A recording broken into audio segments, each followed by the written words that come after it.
Do we have a question from this mic here? Sure. I just first like to say thank you for coming here. And my name is Puya. So I'm a student drama. And I come from Iran, not Iraq. Iran, the old name Persia. So I come from a religious family. My family are Muslim. But I was born as a Muslim. But I didn't want to born as a Muslim because, so as a family I born. But still I haven't accepted Islam because of some certain points. My main question was about the time, like ancient time, back to the 1,000 years ago, when the time the Islam come to my country and we became a Muslim.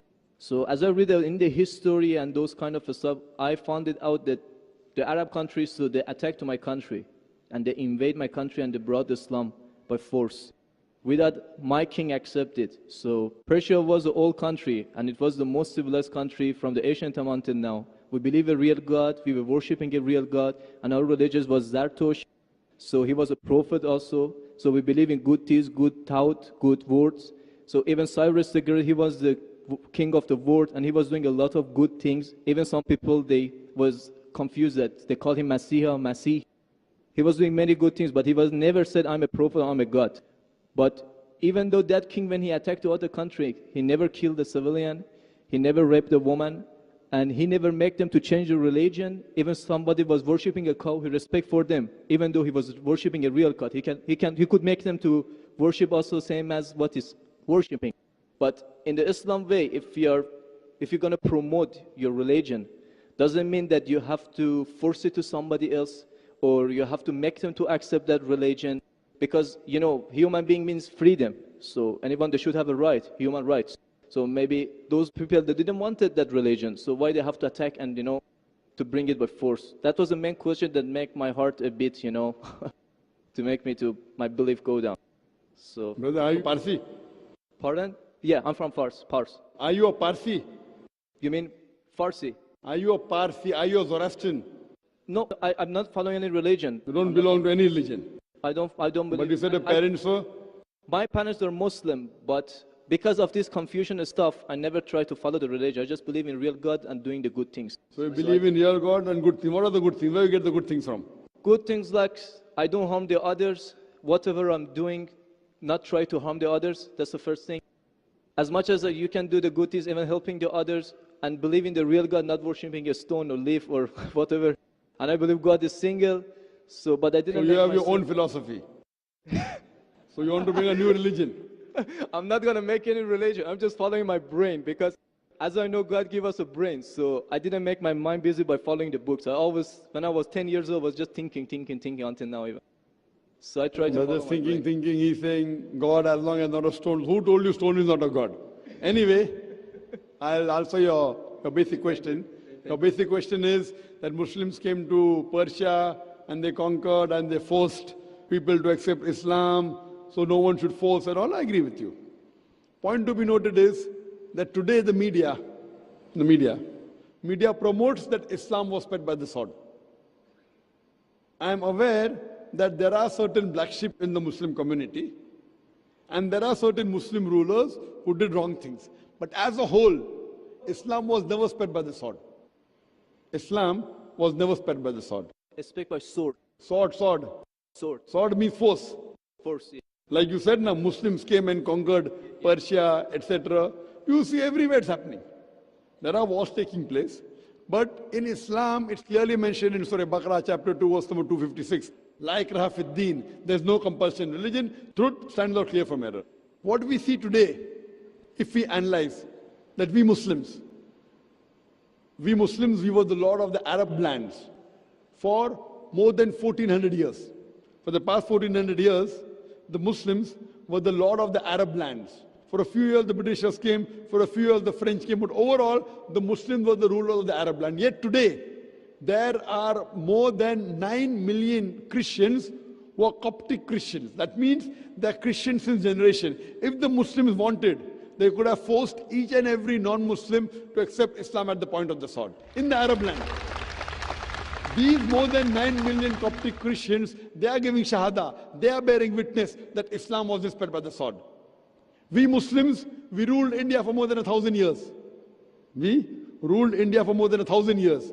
If we wanted, we could have forced every non-Muslim Indian to accept Islam as the point of the sword. Today, more than 80% of the Indians are non-Muslims. These more than 80% non-Muslim Indians, they are giving shahada, they are bearing witness that Islam was inspired by the sword. Which Muslim army has come to Indonesia? Indonesia today has the largest number of Muslims in any country, more than 200 million Muslims. In Malaysia, more than 55% of the citizens of Malaysia are Muslim. I am asking you, which Muslim army came to Malaysia? Your country, which Muslim army came? Which Muslim army went to the east coast of Africa? It was the business, it was the traders. When they came here, people accepted this religion. It is the media hype which talks about Islam was spread by the sword. Yes, there were a few people. There were a few black sheep of the Muslim community. Brother, you asked the question, you're listening or you're raising the hand? Okay, sure. You asked the question, you gave the background, I listened to it, and now you want to raise your hand. I have not completed my answer. Okay, sure. Continue. If you ask the question, you should think. Because if you're thinking something, I'm a doctor. If you're thinking, that means you won't hear my answer. If I ask you to repeat, you won't be able to repeat 25%. So when you listen, you should give attention. I'm a doctor. I've done psychology also. So, this is the media hype. If you read Thomas Carlyle, a historian, he writes in his book, Heroes and Hero Worship. He puts number one hero prophet as Prophet Muhammad Sallallahu Alaihi Wasallam. He's a Christian. He says, if every new idea originates in one man's head, it dwells alone in the full world. It will do little good if he takes up a sword and propagates it. You have to first get your sword. He's talking about sword of intellect. There was a survey done in the Plain Truth magazine, a survey in the increase of the major world religions in a span of 50 years. In a span of 50 years, from 1934 to 1984. In a span of 50 years, the increase in the major world religion. It came in Reader Digest, Almanac Yearbook, 1984. Number one maximum increase in any religion, it's Islam, 235%. Christianity, only 47%. I am asking you, which war took place between 1934 and 1984, which forced the non-Muslim to accept Islam? Which war? Which war? Today, leave aside the past. Today, the fastest growing religion in America is Islam.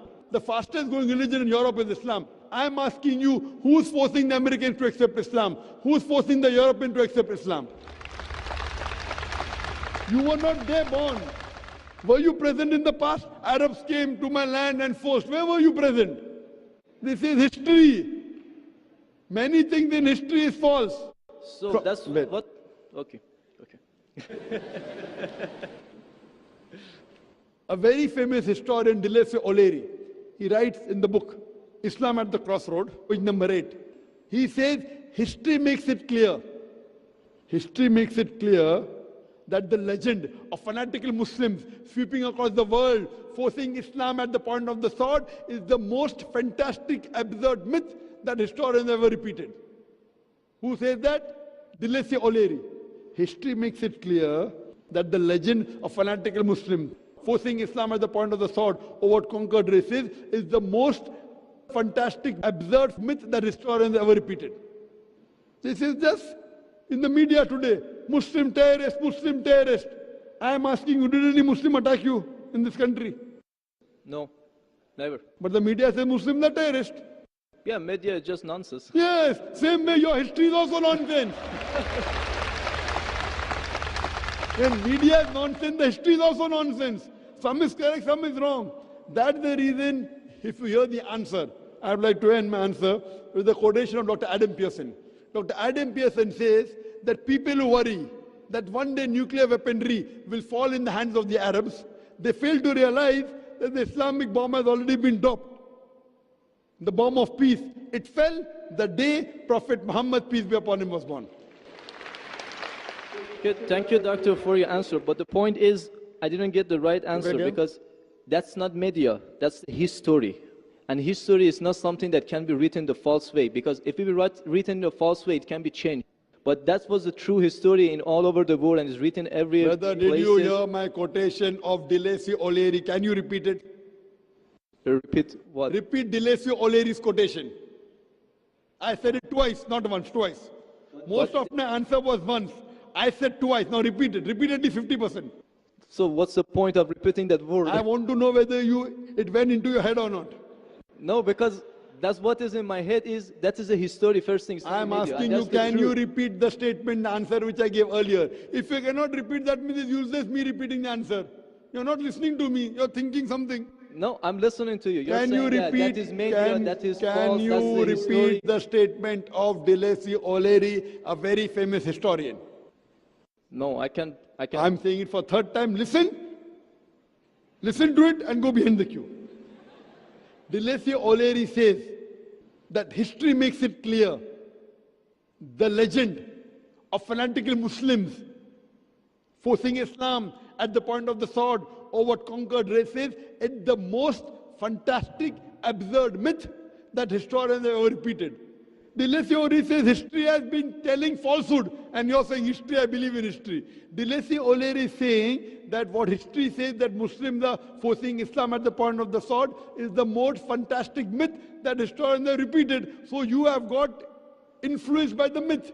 So now think it's a myth and forget it and believe in the fact. The fact is you read the Quran and inshallah I want you to revert to Islam. Revert back to the religion of your parents, inshallah. Okay. Okay, thank you. Thank you.